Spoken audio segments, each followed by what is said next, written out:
వీళ్ళు గురు పరంపరలో మానవాళికి అందిస్తున్న ఒక గొప్ప శక్తి అది. సో అది భగవంతుడి నుంచి డ్రా అయి వారి ద్వారా ఈ విశ్వంలోకి పంప్ చేయబడుతుంది. సో అట్లాంటి గొప్ప శక్తితో మనకు నిర్మలీకరణ అనేది దానంతట అదే జరుగుతుంది.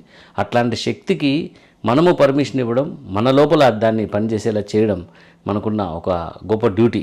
బట్ మనం అంత ఈజీగా ఒప్పుకోం.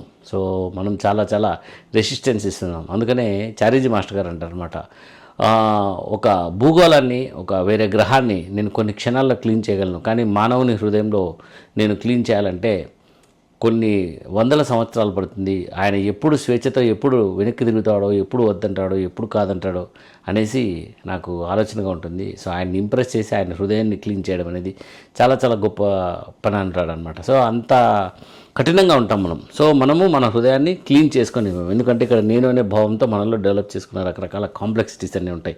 సో వాటిని తొలగించుకోవడానికి మనమే ఇష్టపడం.